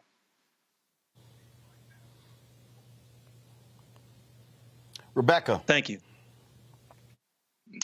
Jim, first I want to say thank you. Thank you for filing this lawsuit because it's very important and it's also very courageous. I mean, it's wild that the league just ended race norming, I mean, which is a clear demonstration of the undervaluing and the devaluing of Black lives, especially with Black men. You need full community support, full stop. So what do you need from the community, both materially and strategically? And how can we support you in this endeavor? Wow, that's a great question. And to be honest with you, I hadn't given it a lot of thought. My whole thought process has been, you know, and I'm being as honest as I can be here. For me, it was, I can't keep complaining about these things if I'm unwilling to take a stand and fight for what's right. And I'm 60 years old, and I don't have a lot of years left in this business, and I understand that. My kids are grown and out of the house. I've done fairly well financially, been able to put away some money. And so if I am in this position where I can take a stand and I can fight this fight, and I don't, I have no reason to complain. And my focus is now on, I tell you, I mean this from the heart, is trying to make this better for those who come in behind me, so that hopefully that door is open a little bit wider, and hopefully we have newsrooms that are a little more reflective of the communities that they cover. And so to get to your question, I'm not quite sure. The community has been great to this point in terms of public support. But I also think, as I've talked to people before, the thing that speaks to the NFL is dollars and cents. And so at some point, as long as we keep running to that television like Pavlov's dogs on Sunday, when that whistle blows, it's not going to matter. There is a sense of arrogance within the NFL that it can do whatever it wants because the numbers in terms of the popularity are so high. When you look at the top 100 live TV shows last year, I think 82 of them were NFL related. The year before, I think it was 70 something. And so what history has shown them is no matter how much we screw this up, the people are still there to watch it. The numbers are still there. And so somehow, in my opinion, it has to be either through litigation or financial consequences that the NFL responds. That history has shown us that those are the only two ways that substantive change takes place in the NFL. But here's the deal, Jim. It's not just the NFL. That's anything. Right. I mean, we can go through. I mean, look, they hate negative attention. They hate when you shine a light. You know, Ida B. Wells talked about that, or the truth is shine light upon them. So they hate when they are on the receiving end. But then the other thing is, this is America. You got to hit folks in their pocketbook. And when Colin can I say this to you? The NFL, there are a lot of people. Yeah, go ahead. No, I don't think they care about negative attention. I really don't. Because if they did, there are too many things that they have done that fly in the face of that logic. I think they believe that they have a product that is so strong and that we are so addicted to it that, again, they can do whatever they wish. And when the heat gets a little hot... Well, here's what I mean. Here's what I mean. What they do is when they get the negative attention, then they use their money to paper it over. Absolutely. So, absolutely. Oh, we're going to support the players and we're going to give this here. Or, to your point, put in racism. Oh, the national anthem. Oh, we're going to have the Grambling band perform at the Las Vegas Raiders game. And then, the partnership with Jay-Z. And so now people talking about, Rihanna halftime and 50 Cent and Dr. Dre and Snoop and all that sort of stuff along those lines. And so they use that power. But the thing here, and what I was about to say, when Colin Kaepernick sued them, a lot of people were hopeful that was going to go forward to reveal what they find discovery. Well, they eventually settled for some $8 million. And so the thing here is, and again, people don't, if they look at your lawsuit, on that first page, you and your attorneys are saying, we want this to be a jury trial. What that says to me is, we're not going to settle. We want everything out in the open and on the record for the world to see what they did. Correct? Absolutely. I've always said I want it out in the open and on the record. And the good thing for us, Roland, is that I don't have an arbitration clause in my contract, or I did not. And so therefore, they can't push us to arbitration and let Roger Goodell be judge, jury, and executioner there. So at this point, as has been explained to me by my attorneys, yes, this should all be done out in the public and in the open, and for everyone to know exactly what transpired, who said what, when, all these sorts of things. So we'll see where it goes from here. Look, I've never been through this process before. This is a first for me. This as a journalist, we were taught to report the news, to not be the news. So this is a little comfortable being on this side of it. But I just felt that it was too important not to go forward with this. Again, because if they can do this, and when I say this, I'm not in any way trying to make myself bigger than I am. But if they can do this to me, meaning someone who is established and someone who has worked hard over the last 3 decades to build a reputation of credibility and integrity in this league and to try and do things the right way, and if they can try and silence me in this way, then what are they going to do others whose resume might not be to the point that mine is at this point, which is not to say that the individual can't get there. But just what's to say that they can't do it to them? And they send a message to these folks that, look, if you get out of line or you challenge us, the same can happen to you. So I've had people say to me, are you concerned about your career? All of these type things. And I'm going to tell you this, and again, I'm being as honest as I can be. When I lay my head down on the pillow at night, regardless of what happens here, I know that I did this for the right reasons, and I'm willing to accept the end result, whatever it may be. Jim, one of the things that I've talked about is that I've always, and I coined a phrase that drives me crazy, parking lot militants. And that's other black folks, other people of color who will, you might be in the parking lot, you might be at home, and they'll be venting on the phone, and then, text message. Then when you go back into the building, you sort of like say something, then you look around and like, where did all y'all go? And the reality is, it takes courage to put it all on the line. And there are a lot of people who look like us who are going to stay silent, who are happily going to collect those checks, and they'll be like privately, yeah, Jim, yeah, go right ahead. And you're like, but where were you? Why aren't you saying anything? Hey, can I get some backup in this? And the reality is, in history shows, it's a lonely existence when you decide to go down this path. Yeah, no, you're right. And you and I have had this discussion before. And I brought this up to a couple of other close friends. And what one said to me is, look, we have Malcolms and we have Martins. And sometimes they, you're one or the other. And Here's why that phrase pisses me off. Because one, anybody who said that is full of crap. Because the reality is Malcolm and Martin were more alike than they were different. They had different styles. Right. But Martin was radical. Martin was radical. Malcolm was radical as well. Martin was challenging. That's why I keep saying I'm tired of MLK Day and they want to flip it to a day of service. No, it should be a day of protest. No, the difference is there were people who were silent when Martin and others were putting it on the line, and they were sitting here, oh, yeah, no, I don't want to get involved, but then wanted to come behind and reap the benefits of their labor. Man, Roland, you trying to get me in trouble here. I'm trying to be good. I'm gonna say this to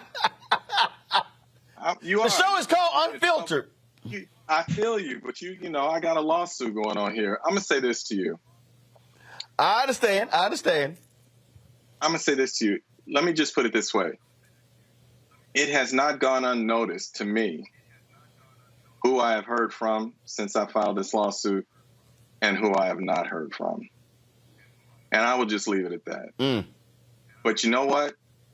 At the same time, I cannot let that stop me from what I'm trying to accomplish here. And you know this.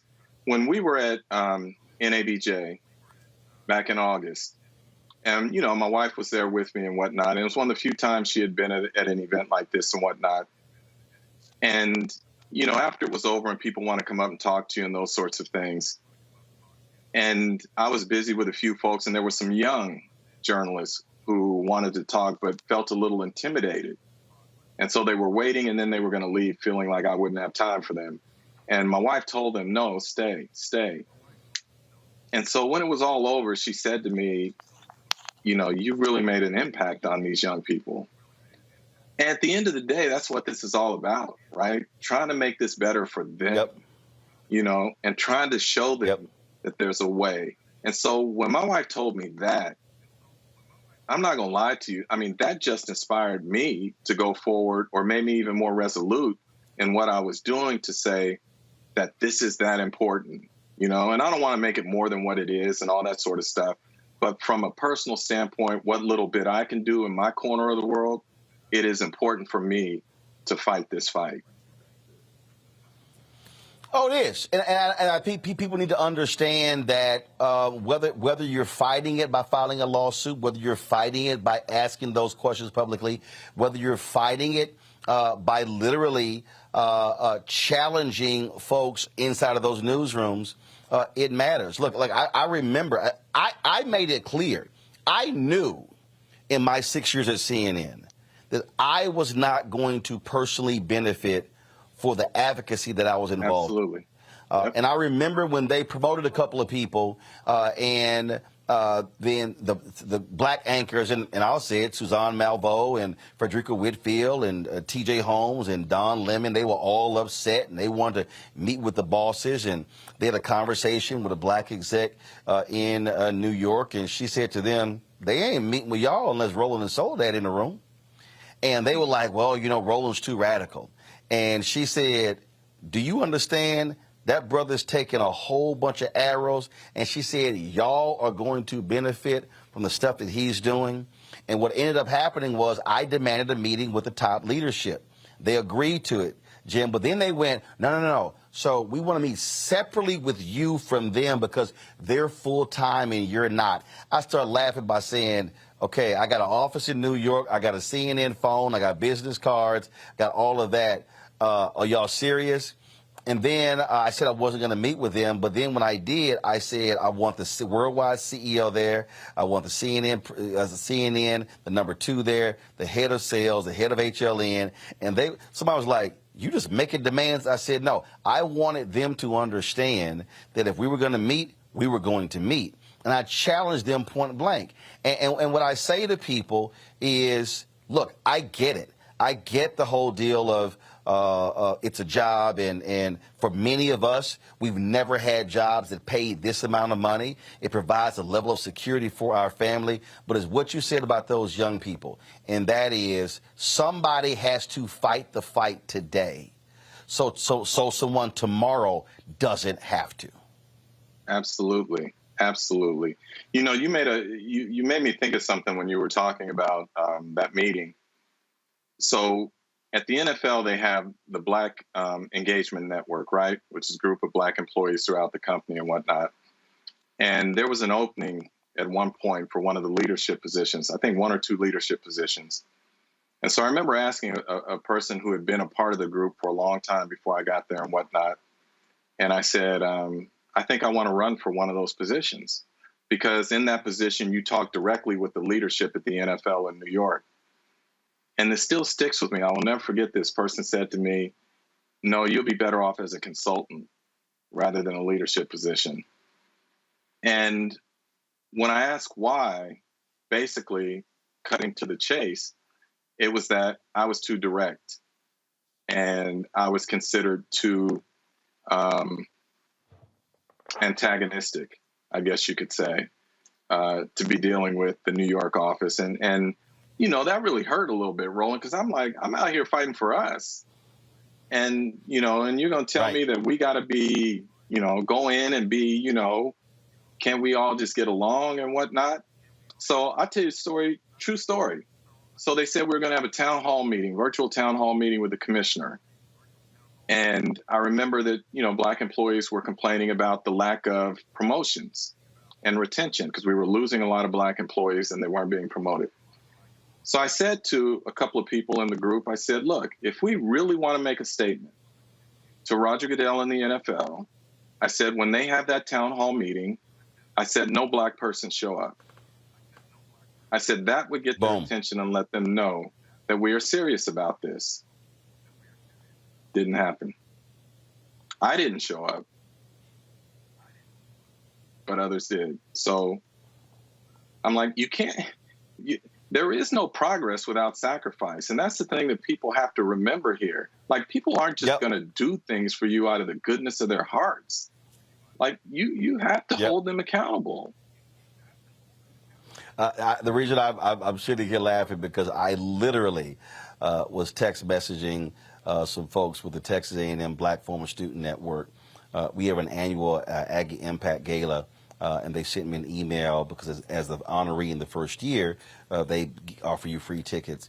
And I said, is it going to be held on the campus? And they said, yes. I said, there's no way in hell I'm going to attend. Then I was told that a vote was taken and a decision was made that let's not rock the boat in this moment. And I said, well, if there's any moment to rock the boat, it is this after what they did to a Black graduate named Kathleen McElroy. And so I was on a text and I was explaining to the people last night, and I said, they were like, well, what could we really do? I said, do you understand what would happen if you publicly say that, one, if you do go to College Station, you say we're not going to have it on campus, we're going to specifically go to a Black-owned location. Or you say we're going to hold it in Houston or Dallas. I said, but you have to use whatever power or leverage that you have in order to get their attention. I just think that what happens is, again, I go back to the parking lot militant. It's a lot of people who whine and complain, who say we need to see stuff change, but when it's time to fight, very few show up for the fight. Everybody who claims they marched for Dr. King is a flat-out liar. Most of these people are lying. They didn't. But history also records that when things did happen that benefited Black people, it was because at least one person had the courage to stand up. If you are a professional player today, you should be going to bed thanking God every night for Curt Flood. Even though he lost his case, Curt flood is the reason you have free agency, but somebody has to be willing to stand up and do what's right. And so, Jim, we're glad that you did. You know where I stand. Absolute support you. I have told NABJ that they were dead wrong in not giving the NFL Network and the NFL the thumbs down award. I said, don't just award Jim Journalist of the Year, but then you don't call out his employer. I made that clear to the previous president, Dorothy Tucker, and I've said to the new president, Ken Lemon, that NABJ should be far more aggressive when it comes to this. And I don't care how much money the NFL Network spends at our annual convention. Our job is to advocate for black journalists, even when it makes folk uncomfortable. I would just ask, Roland, people not forget here, the NFL Network covers a player population that is 60 to 70% black, and there is not one black manager, one black copy editor, or one full-time black news assistant in that newsroom. And in fact, if you took out all of the reporters, there is only one full-time black employee in that newsroom. That's damning, and that's something that's worth fighting against. Absolutely. Jim Trotter, I appreciate it, my brother. Thanks so much. Good luck. I appreciate you, Roland. All right, sir. Folks, going to go into a break. We come back.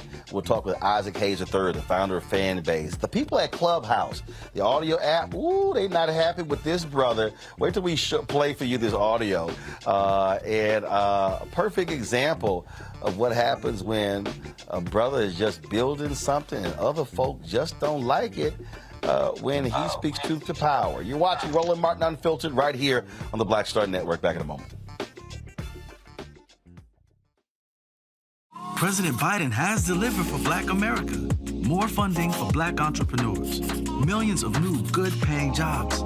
He's lowering the cost of medications and the cost of living. Joe Biden is delivering for us, and that's the facts. All change is not growth. Right. But thoughtful change is real good fertilizer. And that's what has been so beneficial to us. But you also were not afraid of the pivot. Well, and I'm a black woman in business. Come on, I don't care how I dress up. I don't care who I'm speaking with. I don't care what part of the world I am in. I still am a black woman in business. Being afraid of the pivot, being fearful of change is not what got me here. Respectful of change. Respectful of pivot, yeah. Fearful? No, no.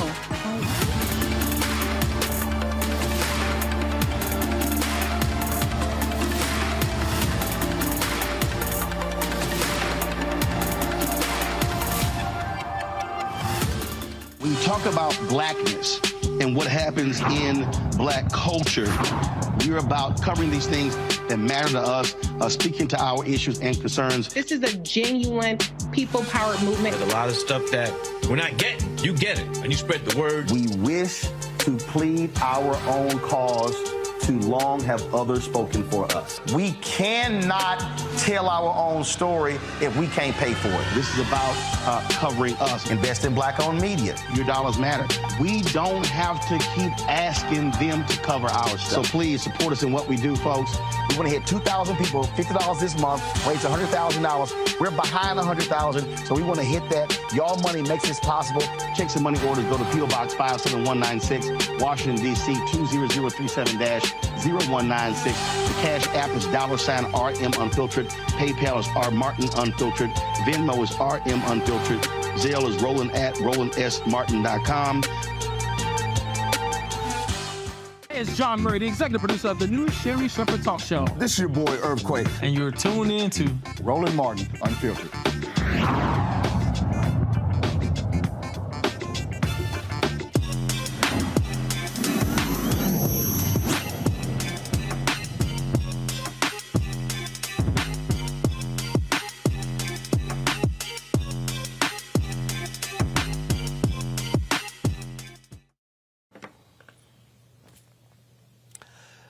So I get a kick out of people who have an app or a social media platform. Then they whine and complain when users use the app to promote them or what they have going on, when the same people do the exact same thing. You take Elon Musk. He buys a Twitter, and so he's been trying to penalize people who post news links and promote other platforms on Twitter when that's what Twitter does on other platforms. Well, Isaac Hayes III is the founder of Fanbase, the social media app. We've told you about that. They have, matter of fact, their round of funding is about to close. So if you want to get in on that, you can do so. We'll tell you about that later. So there was a conversation on Clubhouse, the audio app, and Isaac had a couple of things to say, but a couple of people who work for the Clubhouse, they were not happy with the brother. Listen to this, show. Yesterday, the head of community at Clubhouse, Joe Armenia, harassed Isaac Hayes III, the founder and CEO of Fanbase, for inviting real estate mogul Grant Cardone to Fanbase after Grant voiced his opinion of the new changes made to Clubhouse. Here is audio of the exchange between Isaac, Grant, Joe, and another user, Cassidy, who also harassed Isaac. And hey, another update. Ronan, the creator of Clubhouse, blocked me, or some of his people did, because I guess he don't like me saying that this bullshit they did on Clubhouse is dumb. You know the movie Dumb and Dumber? They need to come out with a version for Clubhouse. Dumb, dumber, dumber, dumber, and a dumbest. Because that's what they've done, is make it dumb. Grant, what's up? It's Isaac Hayes III. Pull up on Fanbase. You need to pull up on Fanbase, man. I'm going to drop a little link to a video and show you what needs to be going on with you over at Fanbase. You're more than welcome to pull up on the platform, but I got something I want you to check out and look. First, his name is Rohan. Secondly, Isaac. Again, bad form and really unprofessional. Push your side. Joe, I know we've never met, but I was here when there was 4,000 people on this app. I'm one of the reasons that a lot of people came to this platform, and I looked out for a lot of people to come to make Clubhouse a very popular platform during the pandemic. So I reserve the right to promote and market wherever I choose. This is what social media is about. If this is your idea of marketing, Isaac, coming from a chief marketing officer, this is pretty funny. I'm assuming you were joking because, come on. Your approach is lacking a little bit of tact, and it seems a little bit desperate, but you do you, and good luck. What makes this troubling is that the founder of Clubhouse, Paul Davidson, uses Twitter to promote Clubhouse. Twitter has Spaces, which is audio chat like Clubhouse. So why is it okay for Clubhouse to promote their app on a competitor, but Isaac can't promote Fanbase on Clubhouse? Could it be because tens of thousands of users have left Clubhouse for Fanbase in the last 4 days? Whatever the reason, what is unprofessional is the way that Clubhouse has treated its Black users for the past 3 years. And because of that, I'm leaving Clubhouse and going to Fanbase today. That shit is whack. All right, folks, Isaac Hayes III joins us right now. Ooh, Isaac, you got these Clubhouse folks hot and bothered. Man, I do. I don't know why. I don't know why.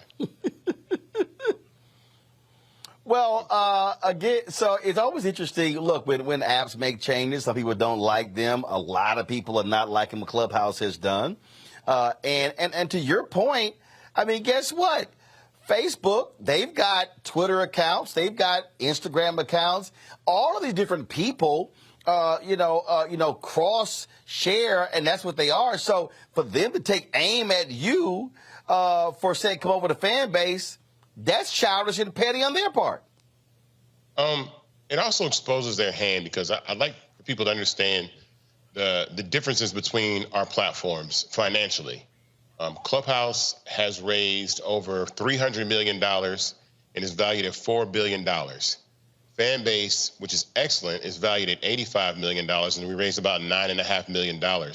So why would a company that's worth $4 billion and has raised $300 million care about me? Like, I'm the new guy. I'm coming up in the startup game, and I'm providing a service for every user on the planet to be able to not be shadow banned, say what they want, be themselves, and then on top of that, provide monetization. So for a company employee who's the head of community, who Joe is the head of community, for him to kind of, say those words. And he has since removed that comment from the app, but other people caught it, and that's how this exists. It kind of shows their hand, like they're bothered, because there's been a mass exodus of people leaving Clubhouse for Fanbase. Our numbers have gone through the roof. I sent you guys something like, the app has gone viral. Like, our downloads are crazy of the app. People are making pages all over the planet, like India, Mogadishu, Stockholm, Sweden, the UK, Pakistan, Bangkok, Thailand, like a lot of, and then United States of America, just everywhere. So the app has really seen a growth. This right here has pushed us. I think that we'll get over 500,000 users. We'll get to 500,000 users probably in the next 4 or 5 days, which is incredible. That's a great benchmark for a platform to have 500,000 users on Fanbase. And so it's all because of the users, the people, and sometimes the mistakes that other platforms make by not listening to the users.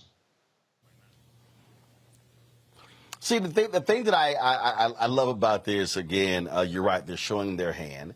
And what it also goes to show you is the fact that, listen, let me be real clear. Black folks basically built Clubhouse during COVID. It was African Americans being tastemakers and people going over there. And again, we're very successful at building other platforms and making other people rich, which is why I keep saying to black people, we should be supporting our own, like Fanbase, because, again, the modus operandi, the mentality of those who own and control is different. These other apps, they want to make all the money. They want to screw over content providers, and they want them to basically do all of this free work, and then they get the riches, as opposed to, create an equitable situation where the content creators are able to make money along with the company, like Fanbase. Yeah, I mean, I'm making an equitable situation for every user. I consider every user on social media a content creator. We're all creating content. If you comment on someone's post, you're creating content. If you post the content yourself, you're creating content. If you're in an audio room and you're on the stage talking, you're creating content. All that creates engagement for users to come on these platforms and do that. So at Fanbase, I wanted to make sure that, one, we don't suppress anybody's content, because, again, with advertising, all these apps are in competition with the users, because they're not going to let you reach 1 million people, but then charge Coca-Cola to reach 1 million people. They're going to charge you just like they charge Coca-Cola, which is why everybody's shadow banned, everybody's suppressed. So I wanted to make that, extremely clear about part of our platform. And then secondly, the only reason, and I'm not going to say the only reason, but the primary reason that we have audio on Fanbase is because the first 1 million users that took Clubhouse from 4,000 users to 1 million users in 5 months, and they went out and raised $100 million at $1 billion valuation, were denied the opportunity to invest in Clubhouse. So I had already raised about $3 million in that first round, and we didn't have audio, but I said, well, then I'll just build audio. So we built an amazing audio segment to our platform that is monetized from the moment that you join. You can have subscribers. You can build audio camps. You can, build community and monetize, receive love, which is revenue for speaking. And this new user adoption has actually made us change our roadmap and really think about other things we need to add to audio in real time, because there's so many users coming over from all parts of the world that just want to have open conversation with people around the planet and share their points of opinion and be entertained and gain knowledge and all that kind of stuff. Questions, panel here, Rebecca and Toran. Toran, I'll start with you. Hey, Isaac, what's good, man? Haven't seen you in a while, brother. First of all, I'm good, man. Congratulations on the growth of Fanbase, man. My question is this. Well, I'm going to start with a statement. Look, man, you and me have talked about this before, and we know that Black social media is currency. There's Black Twitter. We know what Clubhouse has done. Basically, all these social media platforms rely on Black people making content to basically push their bottom line. So let me ask you this. Do you think that people were upset with you promoting Fanbase on Clubhouse because they know that there's starting to be an awakening of the power of social media among Black social media users, and they're starting to look for ways that they can take ownership of some of these things that other people have been able to cherry pick from? Not only that, Fanbase is probably the only infrastructure that is African-American run. So I was big on building infrastructure. Facebook's not owned, Clubhouse, Twitter, Instagram, TikTok are not, Snapchat are not owned by anybody African-American, but Black culture and Black content overwhelmingly creates the engagement that then allows these companies to run ads and make billions of dollars. So I think the fact that there's a fear that someone like myself that has gone into the sector of infrastructure and building the platform, so I'm not just the culture, I'm the technology and it's in one place. I think they're afraid that there's no place for them to exploit Black culture to the benefit of their bottom line, which is what disruption is about. If you're not pissing people off in tech in one way, shape, or form, then you're doing something wrong. You're supposed to come to the party and ruin it for everybody that got there before you. That's what you have to do. So I feel proud to do that. I'm happy to disrupt the financial systems that go on in these companies, the equitable opportunities for creators and users around the planet to be able to be seen, be heard, not suppressed, make money, and be themselves. So, I mean, this is exactly what the goal and the purpose of Fanbase is to do. I just got a little help from Clubhouse getting in their feelings and, saying what they said. I'm already on Fanbase, brother. So I respect what you do. I got to cop one of those Fanbase shirts. This one's not out yet. Everybody wants this one. It's not, There you not go. out yet. It will be though. It's coming. It's coming. All right. I want one. Rebecca. Thank you. Rebecca.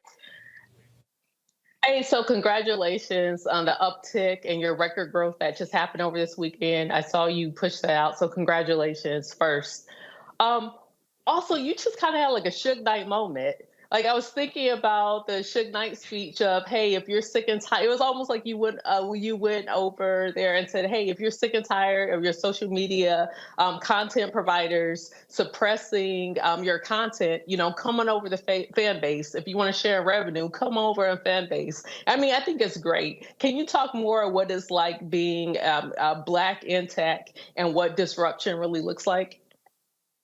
I'm very new to the space, so I'm kind of flying and building the plane at the same time, which I think is pretty good because it allows me to not follow any roadmaps that were, laid out before me, which a lot of times wind up in dead ends for financing and funding for tech companies. So I've not followed the path of trying to raise venture capital for my company. I was able to raise $9.5 million on a platform called Start Engine.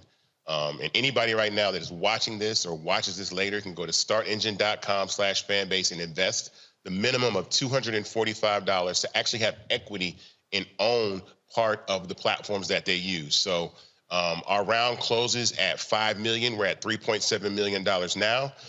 This huge uptick, Fanbase was valued at $85 million this time last year. By the end of this month, a whole year will have gone by, and that is before this huge uptick in users. So Fanbase will not be valued the same anymore after this. And so it's been a challenge. I've gotten it from all sides. I've gotten it from the white tech community. I've gotten it from the Black tech community. I've gotten it from people that just don't, that I'm not even, supposed to be in this space because I'm a music producer that decided to build something and had a vision. So it's been challenging, but I got some really tough skin. I'm a very driven and determined and persistent individual. I know my focus. I'm not going to get in my feelings. I am calm. I am measured. I am determined. So the things that come at me in Fanbase, we face those challenges with no fear, with experience, with gut. And, we're ready to continue to do that in every way, shape, or form to disrupt. So I'm excited about that. But it's been also a joy. Because I really see, I had a conversation today. I spoke at Clark Atlanta University, and we have done the very first ever partnership with an HBCU and a social media company. So I got to speak to young people today about social media and three things that really woke them up, right? One, they could make money, right? I went live and I made like $20, $50 in like 3 or 4 minutes.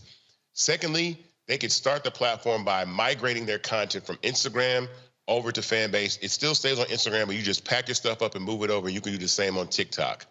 And third, when they actually heard that they can invest, and these are young people, 19, 20, 21 years old, that say, sir, I just invested in your platform. Like, I want to invest. And that's phenomenal because they're the ones that make these platforms popular. Who better than to give equity to than the young individuals, the talent individuals, the creative people around the planet, around the world, of all races that make these platforms multi-billion-dollar platforms, except for the 100 or so rich angel investors and seed investors that do this over and over and over again. This is truly power and generational wealth to the people. So I'm happy about the experience that I've had being a Black tech founder. All right. Again, before we go, Isaac, tell people if they want to become an investor in the fan base, where do they go and how much you got left to raise? I got about 1.25 million left to raise. When I do your program, though, it's phenomenal because the word gets out. I've been telling everybody about this. I'm actually about to have another audio room after this this interview about investing. But go to startengine.com/fanbase to invest. The minimum to invest is $245. You should own part of these platforms that they use. We spend $245 on tennis shoes, drinks at the club, steak dinners, all kinds of stuff. But just to take $245 or even $500 or $600, because really 2,500 people investing $600 right now closes the round today. If 2,500 people see this video and they take $600 and invest in Fanbase, the round's closed. It's over. We're done. And I mean that's what I want to do. I want to close this round extremely fast. And so I appreciate the opportunity for you to come and talk about this because I'm not going to be bullied. I'm not worried. It's actually a feather in my cap that, again, a $4 billion company cares about what I'm doing. It shows that they're scared and they're worried. And again, that's what disruption is all about. So I really appreciate the time to talk about this. All right, Isaac Hayes III, we appreciate it. Thanks a lot. Thank you, man. All right, then. Toran, Rebecca, I appreciate y'all being on the panel today. Thank you so very much for joining us. Folks, we are here at the House of Hope. We're partnering with McDonald's. They have their Inspiration Celebration Gospel Tour kicking off Friday here in Chicago at the House of Hope. The concert begins at 7 p.m. local time. Folks, free. The tickets are free. What you do is you simply go to blackandpositivelygolden.com, blackandpositivelygolden.com. They will be in Chicago Friday, in Detroit on Saturday. And so we would love to see you here. We're going to be broadcasting here all this week. We're doing interviews with all the different entertainers participating. We've had some great interviews thus far. I cannot wait to show you some of those. So please, we'll love to see y'all come on out. And you know what? I might even decide to do, we'll see. I might do my show in the parking lot. I don't know. We'll see. We'll figure it out. But love to see y'all here in Chicago. So step on out. So thank you so very much, folks. We will see y'all tomorrow right here on Roland Martin Unfiltered on the Black Star Network. Do not forget, please support us in what we do. I've seen some of y'all contributing, doing the show. Thank you so very much.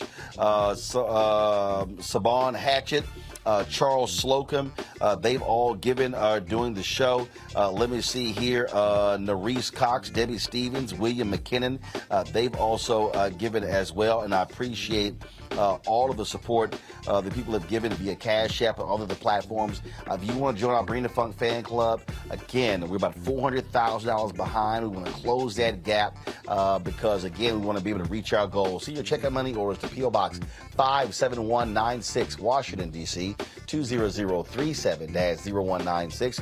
Cash App, $RM Unfiltered. PayPal or Martin Unfiltered. Venmo is RM Unfiltered. Zelle, Roland at RolandSMartin.com. Roland at RolandMartinUnfiltered.com. Be sure to download the Black Star Network app, Apple phone, Android phone, Apple TV, Android TV, Roku, Amazon Fire TV, Xbox One, Samsung Smart TV. And, of course, be sure to get my book, White Fear, How the Browning of America is Making White Folks Lose Their Minds, available at bookstores nationwide. You can also get it on Amazon, Barnes & Noble. You can download the audio version on Audible. Folks, that's it. I'll see you tomorrow. Have a great one. Holla! Folks, Black Star Network is here. Hold no punches! I'm real revolutionary right now. Support this man. black media. He makes sure that our stories are told.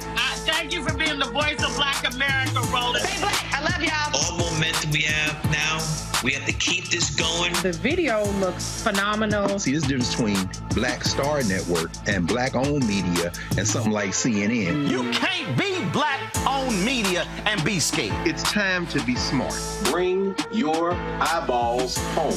You dig?